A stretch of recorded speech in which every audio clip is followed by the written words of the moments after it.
afternoon. My name is Miriam Cunningham. IEEE Region 8 Humanitarian Technology Activities Committee, Project Monitoring and Visibility, is organising a series of capacity building webinars to support IEEE volunteers and sites to prepare and undertake effective community-driven projects. We have IEEE volunteers registered from 40 countries for this webinar series: Algeria, Austria, Botswana, Bulgaria, Egypt, Ethiopia, France, Germany, Ghana, Greece, Iran, Italy, Ireland, Jordan, Kenya, Lebanon, Mauritius, Morocco, Nigeria, North Macedonia, Oman, Poland, Portugal, Romania, Rwanda, Saudi Arabia, Senegal, Serbia and Montenegro, South Africa, Spain, Sudan, Sweden, Tanzania, Tunisia, Turkey, Uganda, United Kingdom, United Arab Emirates, Yemen, and Zambia. And you're all most welcome. So today we're joined by Theodoros, Chair of the Region 8 Humanitarian Technology Activities Committee, and Lucia, who's responsible for the 2024 Community Support Programme. On the 4th of July, we provided an introduction to the activities supported by the Region 8 Humanitarian Technology Activities Committee and the 2024 Community Support Programme, which closes on the 6th of September. On the 18th of July, we discussed practical issues related to undertaking community engagement and needs assessment in resource-constrained environments as the initial step prior to commencing drafting a plan for a community-driven project. On the 25th of July, we discussed practical issues related to designing a community support implementation plan and associate budget and the preparatory inputs required. So today I'm going to share insights into practical experiences associated with impact assessment in the context of ICT for Development, digital development projects based on over 20 years cooperating with African ministries and research and innovation communities and extensive fieldwork in Africa. In terms of my background, I am a technology and innovation expert with over 25 years experience working with education and research, industry and government organizations to support ICT for development, digital development in Africa and Europe. I specialize in contributing to policy analysis, research capacity building, adaptation and implementation of appropriate technology addressing societal challenges in low resource environments. I have extensive experience as the co-principal investigator of large-scale digital technology-orientated cross-border and regional projects in Europe and Africa. I am head of research of the not-for-profit IST-Africa Institute, working in strategic partnership with ministries and national councils responsible for science, innovation and technology in 18 African member states. In a volunteer capacity, I'm a IEEE senior member and a member of Eta Kappa Nu, the Honours Society. I've served in senior IEEE volunteer roles, including member of the Board of Governors of the Society on Societal Implications of Technology, chair of the UK and Ireland SSIT chapter, member of IEEE Humanitarian Technology Board in 2023, and member of the Region 8 Humanitarian Technology Activities Committee since 2022. So as discussed in our previous sessions, our starting point is always looking at a Pacific community context. We engage with the Pacific community to identify their needs and undertake a needs assessment and baseline study as the preliminary and necessary steps as part of preparing a plan for a community-driven project.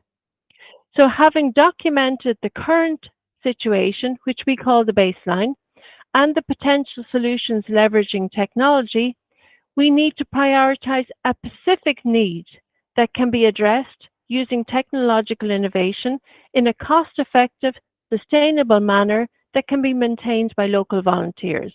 So as we discussed, any community has lots of different needs, but for the purpose of these micro projects, we need to zone in on one specific need that this project will address as a short-term intervention. We validated that the technological focus is well aligned with the thematic areas of this call and with IEEE's technical areas. So as a critical input to the project planning, we have established a clear commitment from the local community. So they have verbalized that they wish to have assistance to address a specific challenge. They wish to work with the volunteer team to implement a project.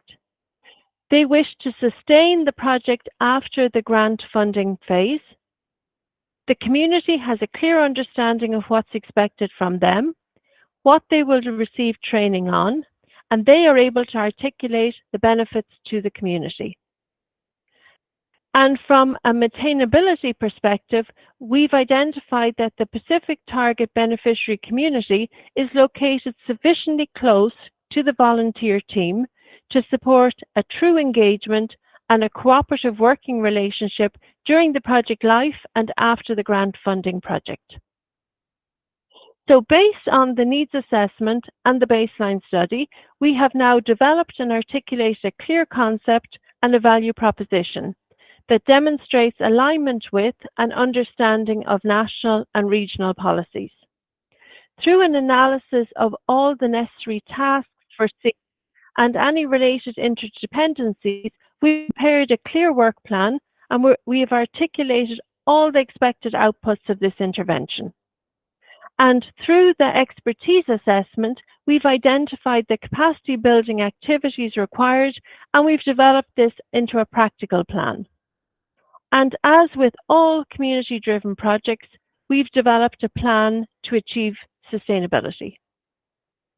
When we look at project assessment and impact assessment in the context of an ICT for development, digital development project, they incorporate both aspects of monitoring and evaluation. So monitoring tracks progress over the project life and potentially after the intervention using key performance indicators. OECD considers that monitoring is an ongoing activity that systematically collects data on specific indicators to measure the extent of progress and the achievement of the objectives. And to be able to do monitoring, we need to be able to articulate clear goals, clear indicators, and targets.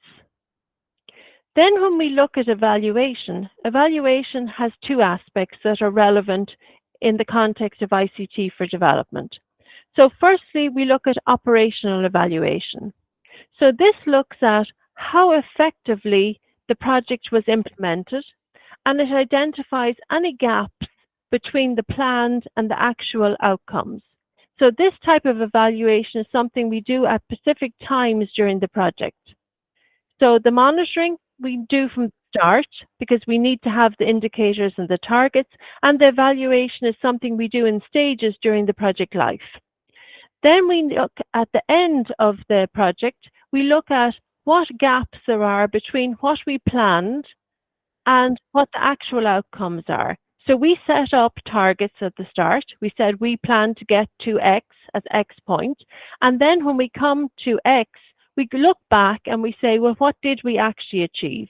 So what were any differences between the planned and the actual outcomes? And then having dealt with the operational side, we then look at the impact side. So impact evaluation looks at measuring direct or indirect, intended or unintended change, and whether this is perceived by the beneficiary community to be positive or negative. And any perceived changes can be short, medium, or long-term in nature for the beneficiary community. So when we look at impact, as the implementing team, we can assess what we believe the impact is.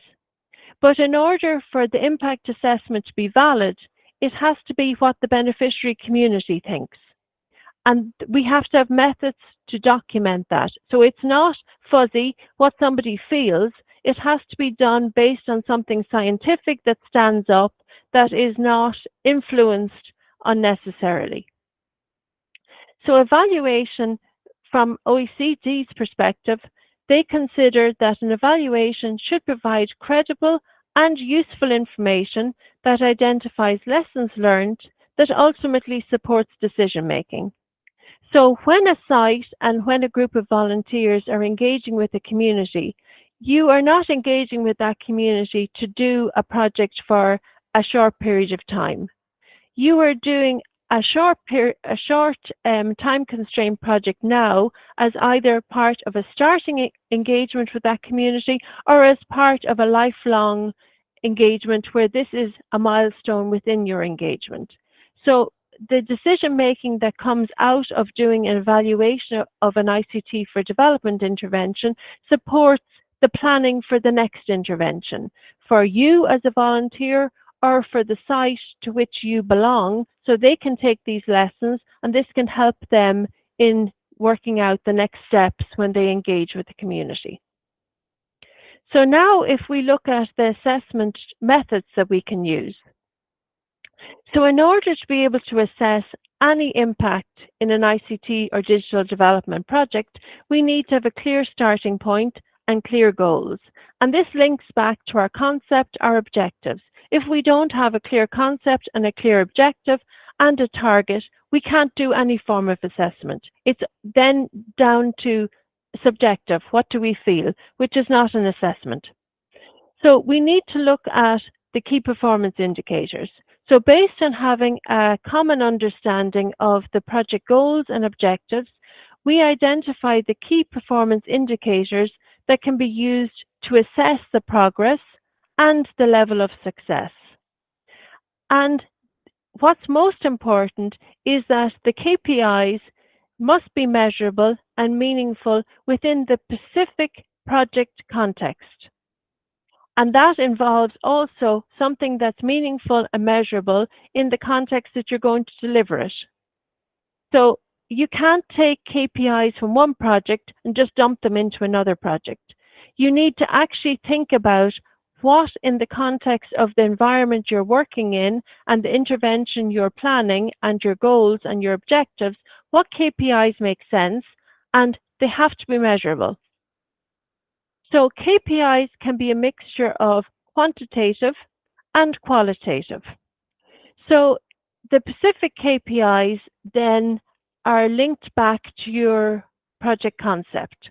But from a very high level, if we take an example of a quantitative KPI, that could be the size of the target community and the number of people who benefit from the intervention. So if we look back at what we looked at in the application form last week, it specifically wants to know how many people will be impacted. So in order to be able to assess that, you need to know what number of people have a specific skill set now, and what's your target for the number of people that will have that skill set or that capability or that capacity building at the end of your intervention. So that is quantitative, it's numbers. We have a number now, we have a target, and then we do an assessment and we evaluate, was our target accurate? Was it too high? Was it too low? What's the actual impact? And then in terms of qualitative, this is perceived impact. So what has been the change in the quality of life, a feeling in terms of how the skills have changed, and the self-sufficiency. So qualitative is more about much more in-depth information than just numbers. So when we look at trying to capture these two types of indicators, we need to look at and we need to be able to articulate what our data sources are. So are they primary, as in we are collecting the data, or are they secondary? So primary data sources always have more value from a scientific perspective, as long as we follow a rigorous methodology.